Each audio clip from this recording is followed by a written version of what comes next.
신약성경 마태복음 11장 2절에서 6절 말씀입니다. 성경으로는 신약 16쪽입니다. 요한은 옥에서 그리스도께서 하신 일을 듣고 제자들을 보며 예수께 여짜오되 오실 그이가 당신이옵니까? 우리가 다른 일을 기다리옵니까? 예수께서 대답하여 이르시되 너희가 가서 듣고 보는 것을 요한에게 아뢰되 애인이 보며 못 걷는 사람이 걸으며 가난한 자가 떼개돈을 잡으며 못 듣는 자가 들으며 죽은 자가 살아나며 가난한 자에게 복음이 전파된다 하라.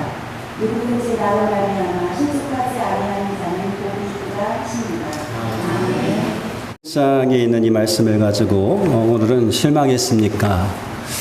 제목을 가지고 함께 말씀을 나눌까 합니다. 실망이라고 하는 것은 내 마음의 뜻대로 되지 않아서 내 마음이 몹시 상한 상태를 말합니다. 실망은 내가 기대했던 것과 일이 다르게 진행될 때 찾아오기도 하죠. 그래서 우리는 우리에게 일어난 상황 때문에 실망하기도 하지만 보통은 사람으로 인해서 실망합니다.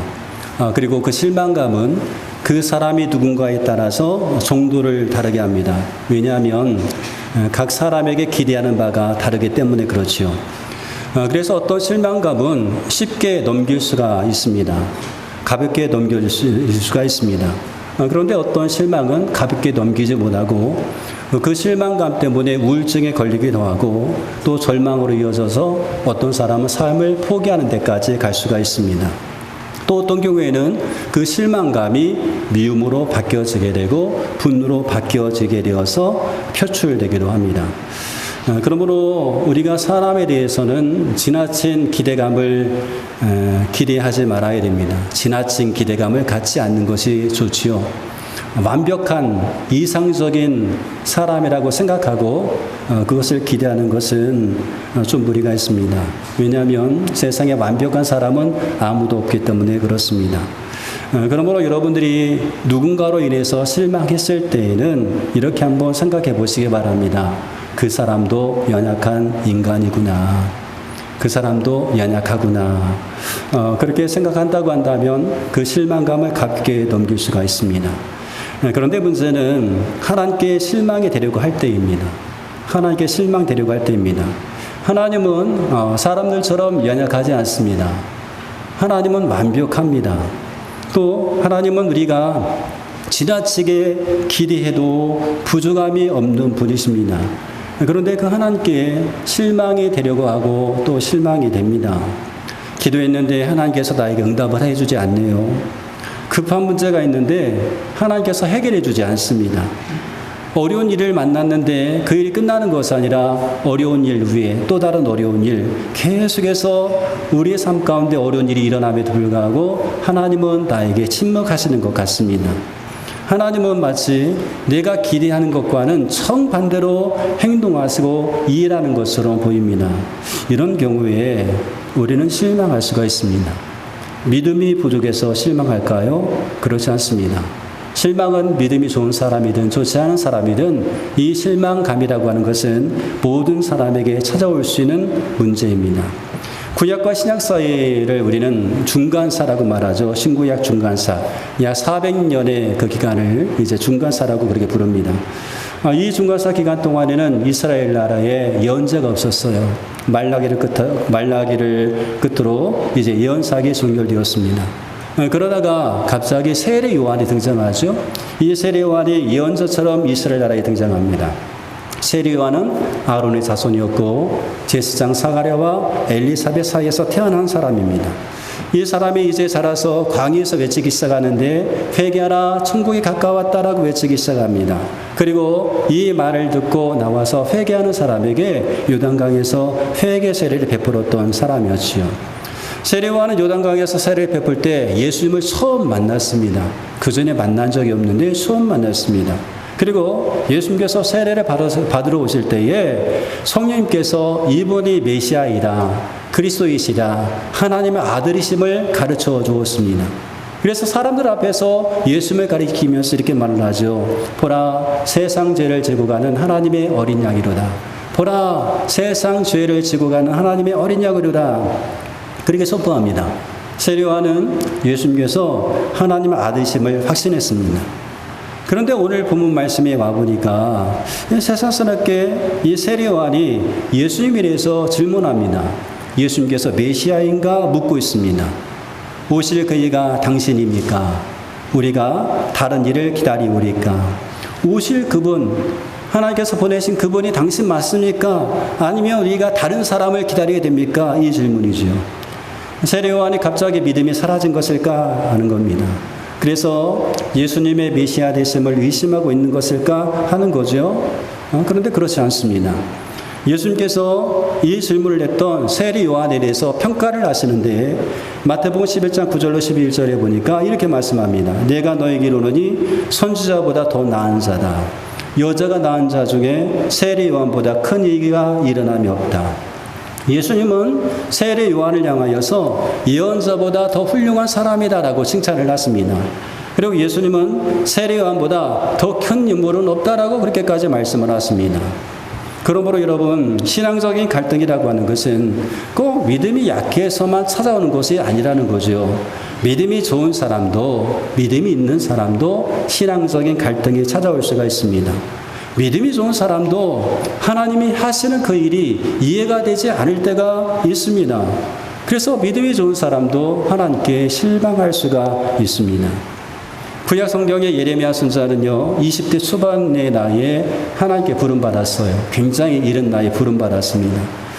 예레미야는 하나님께 부름받고 예언자로서 하나님의 말씀을 유다의 백성들에게 선포하기 시작합니다. 그런데 하나님의 말씀을 전했음에도 불구하고 유다의 백성들이 듣지를 않는 거예요. 하나님의 말씀을 듣지 않습니다. 오히려 하나님의 말씀을 전파했던 이 예레미야를 향하여서 조롱합니다. 그리고 그 예레미야를 핍박합니다. 하나님의 선자로 부름받아서 하나님의 말씀을 백성들에게 전해서 살 길을 알려줌에도 불구하고 백성들은 조롱하고 핍박합니다. 이런 상황 가운데서 예레미야가 하나님께 이렇게 하소연하는 것을 보게 돼요. 주님, 주께서 나를 속이셨으므로 내가 주께 속았습니다. 주께서는 나보다 더 강하셔서 나를 이기셨으므로 내가 조롱거리가 되니 사람들이 날마다 나를 조롱합니다. 이렇게 하소연하는 것을 보게 됩니다. 지금 벌어지고 있는 모든 상황에 예레미야는 마치 실망한 듯합니다.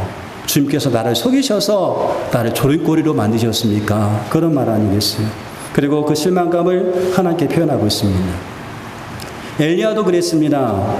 열왕기상 19장 엘리야가 바알의 선지자들과 영적 전투를 벌이죠. 누가 참 하나님인가, 누가 참 신인가를 놓고 이제는 영적 전투를 벌이게 됩니다.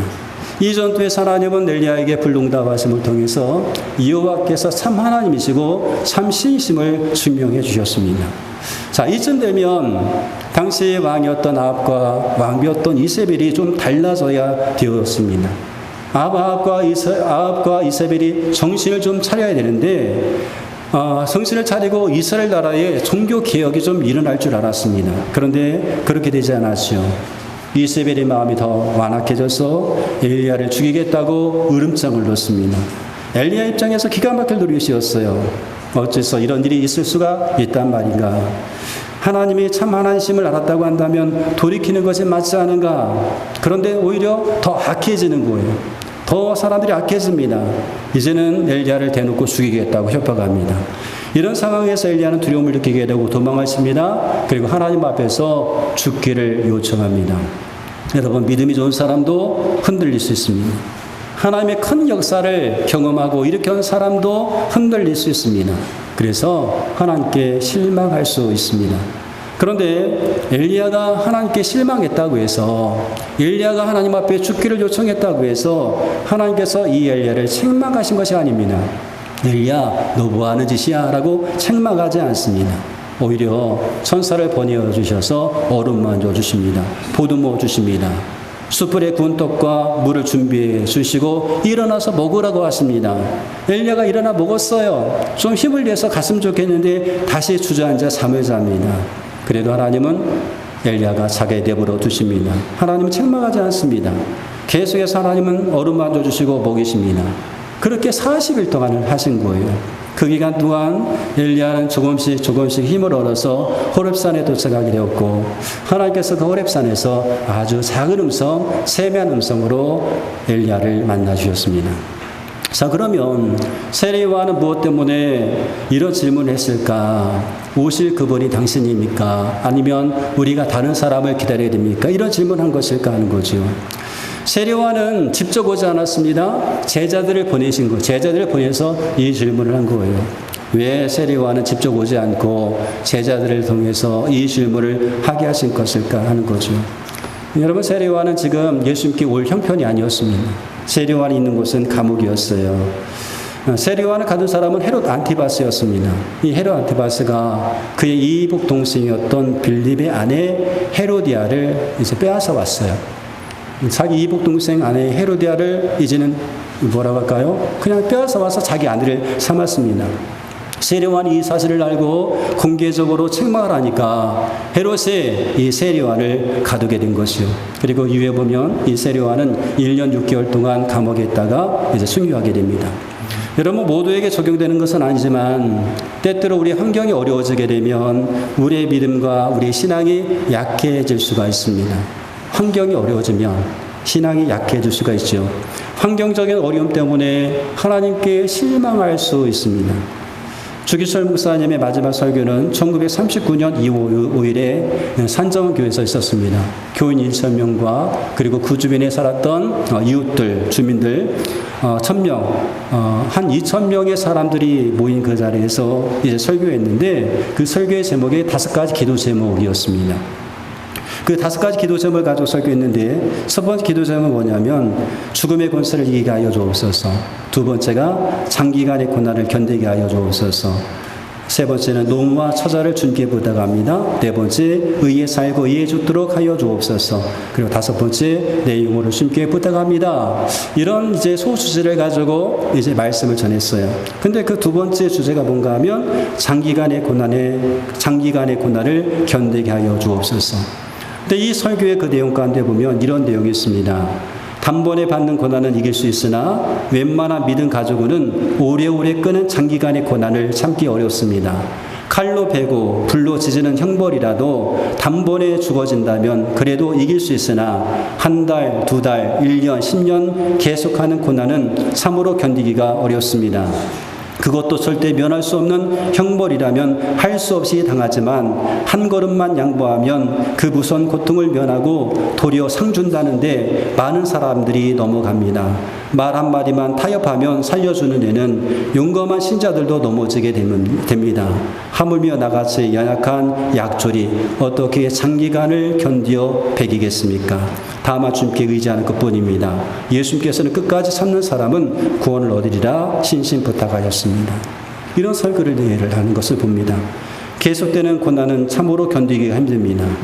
환경이 점점점 어려워질 때, 그리고 그 어려운 환경이 풀려질 기미가 보이지 않고 더 어려워질 때에 사람은 하나님께 실망할 수가 있습니다. 세례요한은 이 환경적인 어려움 가운데 있었어요. 그 어려움 속에서 요한은 예수님에 대한 소식을 듣는 거예요. 제자를 통해서 예수님에 대한 소식을 듣는데, 그 소식을 들을 때에 세례요한에게 풀리지 않은 그런 문제가 있었어요. 예수님에 대한 이야기를 들으면서 예수님이 메시아라면? 이라는 질문을 하게 됩니다. 왜냐하면 자신이 이해했던 메시아와 예수님께서 지금 하고 있는 일 사이에 간격이 너무나 컸기 때문에 그러합니다. 예수님은 내가 이해했던 메시아처럼 행동하지 않았습니다. 내가 알고 있었던 메시아와 같이 행동하지 않았습니다. 예수님이 메시아라고 한다면 이스라엘을 이방인의 압제에서 당장 해방시켜야 됩니다. 그리고 옛 다윗의 영광을 되찾아야만 합니다. 그런데 예수님께서 그렇게 하지 않았습니다. 분명 예수님께서 메시아이심을 성령님을 통해서 알게 되었는데, 예수님이 일하시는 것을 보니까 자신이 알고 있는 것과는 달랐습니다. 그래서 요한은 이해가 되지 않은 거예요. 그래서 질문합니다. 오실 그 이가 당신입니까? 아니면 다른 일을 기다리오리까? 여러분, 우리가 왜 하나님께 실망합니까? 성경에서 말하는 신앙과 내가 기대하는 신앙의 차이 때문에 그렇죠. 그래서 이해가 되지 않을 때가 있어요. 내가 기대하고 내가 이렇게 알고 있었던 그 신앙과 성경에서 말한 신앙과 너무 차이가 있는 거예요. 그래서 이해가 되지 않고 갈등이 생깁니다. 우리에게 그런 순간이 찾아올 수가 있죠. 여러분에게 만약 그런 순간이 찾아온다고 한다면 세리요한이 질문하는 것처럼 질문하십시오. 하나님께 질문하시면 됩니다. 세리요한이 이 질문을 했을 때에 예수님은 이 세리요한의 질문에 의도를 아셨어요. 이해하셨어요. 그래서 세리요한을 향하여서 책망하지 않습니다. 세리요한을 향하여서 믿음이 없다라고 말씀하지 않았습니다. 오히려 이 질문에 대해서 가장 적절한 답을 제시해 주십니다. 4절 말씀까지 보니까 예수께서 대답하여 이르시되 너희가 가서 듣고 보는 것을 요한에게 알리되 5절 맹인이 보며 못 걷는 사람이 걸으며 나병 환자가 깨끗함을 받으며 못 듣는 자가 들으며 죽은 자가 살아나며 가난한 자에게 복음이 전파된다 하라. 예수님께서 하셨던 이 일들은요, 예수님께서 메시아이심을 보여주는 증거입니다. 예수님께서 하신 일들이 구약에 예언되었던 메시아의 모습이었어요. 이사야 35장 4절 5절 보니까 검되는 자들에게 이르기를 굳세어라 두려워하지 말라 보라 너희 하나님이 오사 보복하시며 갚아주실 것이라 하나님이 오사 너희를 구하시리라 하라 그때에 맹인의 눈이 밝을 것이며 못 듣는 사람의 귀가 열릴 것이며 이사야 61장 1절에 보니까 주 여호와의 영이 내게 내리셨으니 이는 여호와께서 내게 기름을 부으사 가난한 자에게 아름다운 소식을 전하게 하려 하심이라. 맹인의 눈을 뜨게 한 것은요 예수님께서 메시아라고 하는 증거였습니다. 가난한 자에게 복음이 증거되는 것 역시 예수님께서 메시아임을 증거하는 것이었습니다. 그래서 예수님께서는요 요한의 질문에 대해서 말씀을 통하여서 이 요한의 질문에 답을 하신 것입니다. 여러분, 그러므로 우리의 신앙에 갈등이 있을 때에 하나님께 실망이 되려고 할 때에 혹은 이미 실망했을 때에 질문하십시오. 이때의 질문은 하나님을 부정하기 위한 그런 질문이 아닙니다. 이때의 질문은 하나님을 신뢰하기 위한 그런 질문입니다. 우리가 하나님 앞에 나오게 되면 그때 하나님은 때를 따라 도우시는 하나님의 은혜를 우리로 하여금 경험하게 하십니다. 히브리서 4장 16절 가운데 보니까 그러므로 우리는 긍휼하심 받고 때를 따라 돕는 은혜를 얻기 위하여 은혜의 보좌 앞에 담대히 나갈 것이다. 여러분 우리에게는 때를 따라 돕는 은혜가 있습니다.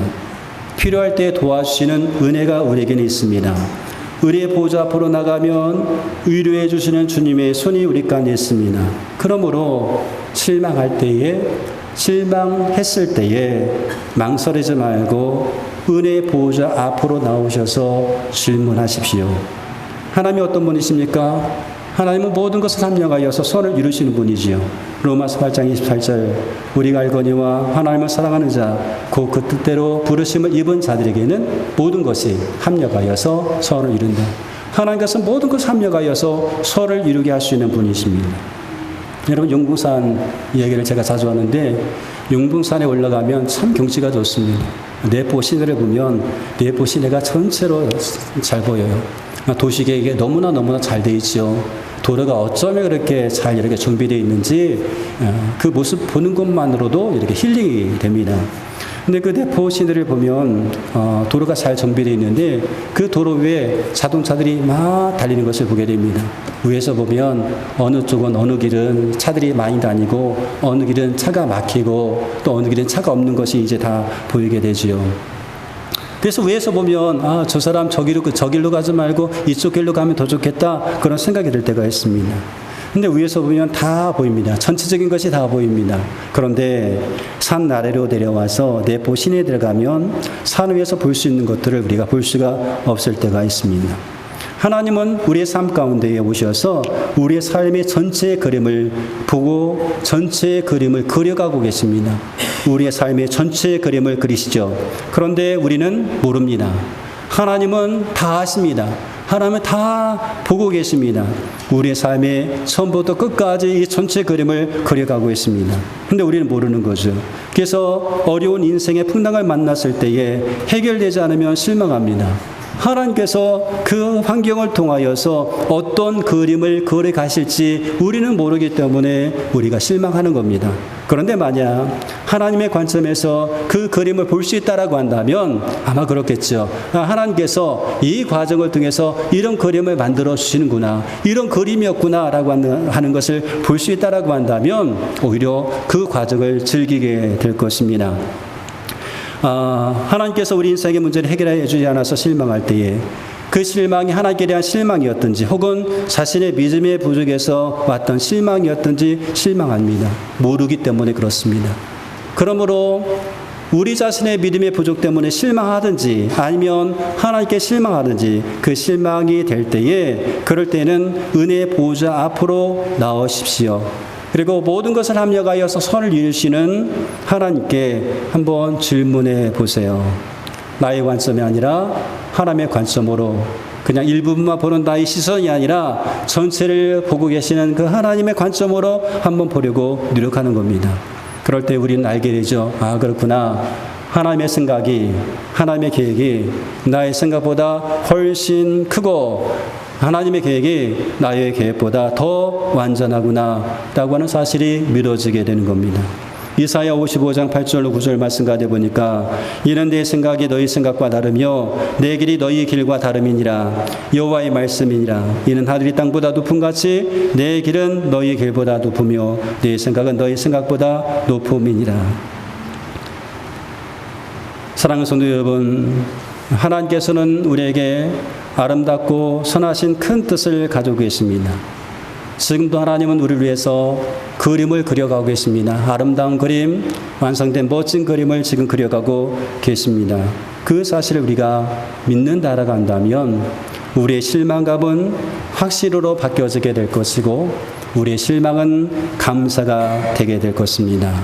그러므로 하나님 앞에 실망될 때 혹은 실망하려고 할 때에 은혜의 보좌 앞에 오셔서 하나님께 한번 물어보시기 바랍니다. 그래서 하나님께서 보려고 했던 그 관점으로 우리의 삶을 한번 보셔서 우리의 그 실망이 확신과 감사로 바뀌어지는 그런 은혜를 경험하시기를 주님의 이름으로 축원드리겠습니다. 우리